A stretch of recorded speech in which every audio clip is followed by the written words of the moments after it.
Hello everyone, welcome back to Lucky Loaders 15, and in this video we're going to be previewing day 2 of the Epsom Festival, where the feature race tomorrow is of course the Derby, the big race normally of the flat season every year. Really good race. Also as well, I think it could be a good renewal tomorrow. We'll talk more about that a little bit later in this video, but we'll also as well be previewing all 7 races on the card there tomorrow, and I'll be giving you a selection for each one of those races and giving you my thoughts and feelings where I think those horses will run well.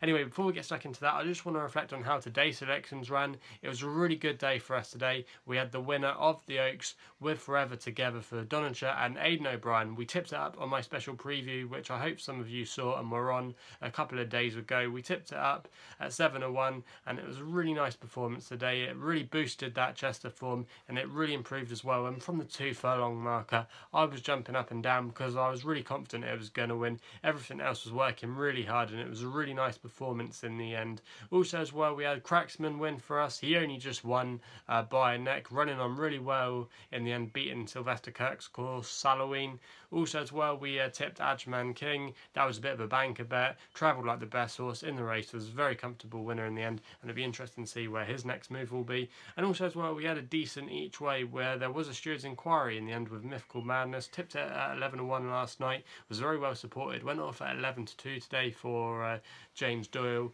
But I thought really if maybe Medburn Dreamer hadn't hampered it and got across it, he could have maybe forced a photo. I'm not saying he would have won the race, but I think it would have been a really close call if he hadn't got impeded, because he kind of came across to the stand side rail, and then unfortunately Mythical Madness had to go round the left hand side, and by then the damage was already done and Medburn Dreamer had the race in the bag. So they did a stewards inquiry, but they didn't reverse the placing. So it was a really good day for us today, and hopefully we can continue some of that positive form going into tomorrow.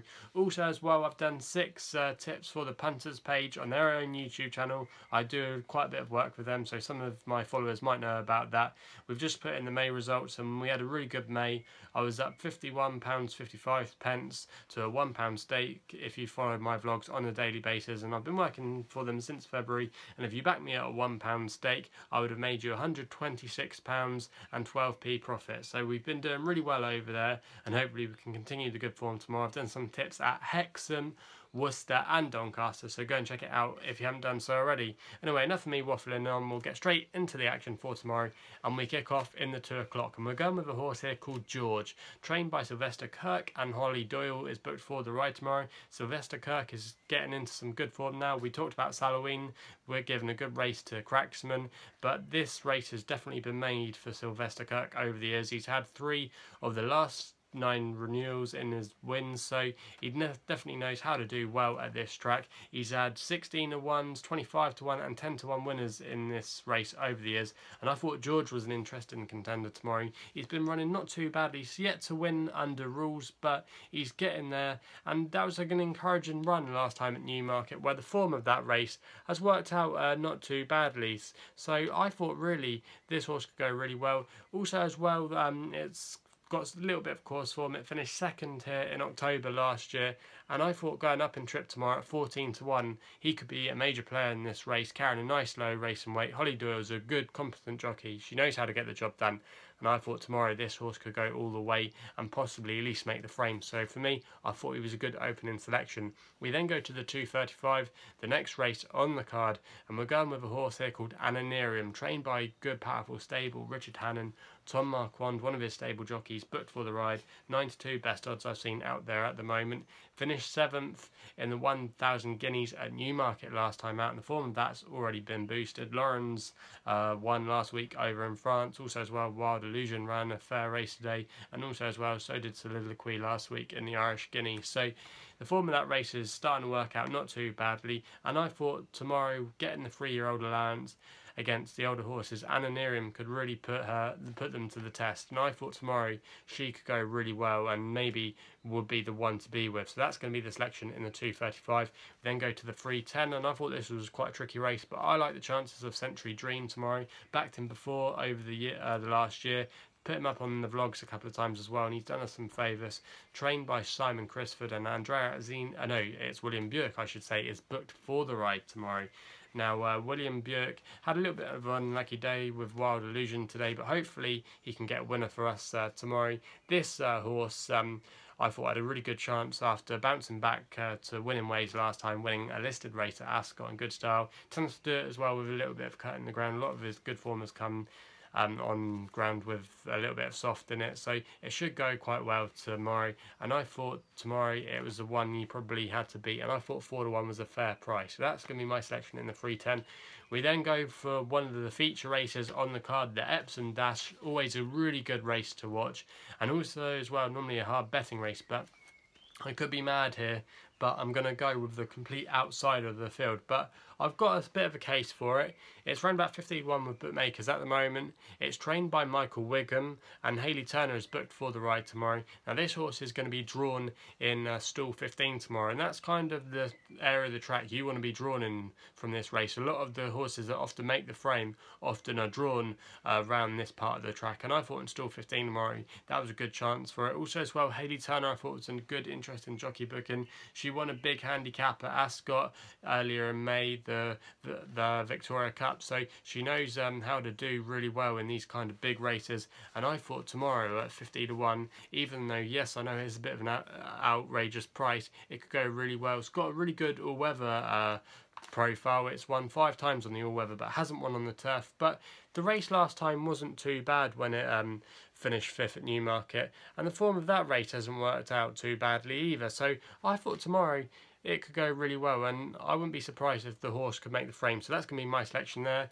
4:30, the big race, the Derby. Now, if you've already seen my Derby preview, which I uploaded yesterday, I've already made a bold statement, and that statement is that Saxon Warrior won't finish in the first 3. He's drawn in stall 1 tomorrow. No horse has ever won over the Derby trip in stall 1 this century, or this millennium even, so he's definitely up against it tomorrow. But I just don't think he'll stay either. His dam was more of a sprinter. The prodigy from that dam have been more sprinters and haven't really stayed the trip, so I'm thinking tomorrow he won't. The horse that I like is Young Rascal for William Haggis and James Doyle. The Chester form has already worked out today, proving that the Chester trials are good with obviously Forever Together. This horse won the Chester Vase last time out in a close call with DXB, but was running all over the race last time out. Young Rascal was. He was looking for a gap, and he had quite a bit of traffic problems, but when he did get his gap, he was absolutely pulling away from him, and him and DXB were a long way from the rest of the field, and I think he'll keep up that form tomorrow. Also as well, that race last year in the Derby came to the fore of the Chester Vase because Wings of Eagles ran a blinder in it last year, and obviously went on to win the Derby last year at 40-1. So I thought for me, Young Rascal still at 9-1. He's a fantastic each way bet, and I would really be against a Saxon Warrior tomorrow. My top 3 for the Derby have been this horse, Young Rascal, Delano Roosevelt and DXB. They're my top 3, like I said, for the Derby. We then, after that, go back to handicaps in the 5:15. Very competitive handicap tomorrow. Going for a horse here called Star of the East, trained by Mark Johnston. Joe Fannin booked for the ride. This horse has already won as a 2-year-old over at Epsom. That's always a positive. I always like horses with course form at Epsom, so that's a good positive thing there. Won last time out at Chester in a good race, and this horse is 10-1 tomorrow. The Arder and Flying Form, Joe Fannin, very good jockey, and I thought this horse tomorrow had a really good chance of making the frame, so I would recommend an each way bet there. The last selection tomorrow then sees us go to the 5:50, the last race on the card, going with a horse here called Aces, 9-1 bookmaker at the moment, trained by Ian Williams, a really good dual purpose trainer to follow. His yard have been in good form of late, and also as well Sylvester de Souza has been in really good blinding form, going for another jockey's title, booked for the ride, does really well at Epsom. Thought it was a good positive jockey booking. That race, when it finished 7th at Ascot last time, has worked out not too bad. The 5th place horse Rockus of Robert Cow's gone on and won since, so I thought tomorrow it could go really well, and for me that would be my selection in the race Aces. So they're the selections for tomorrow. Let us know what you're backing in the Derby tomorrow in the comments box below. Also as well what you'll be backing in some of the other races. Also as well, please subscribe to the video if you haven't done so already here at Lucky Loads 15. You can also follow me on Twitter as well at Lucky Loads 15. That's all I've got to say. Please gamble responsibly, and we'll be seeing you soon.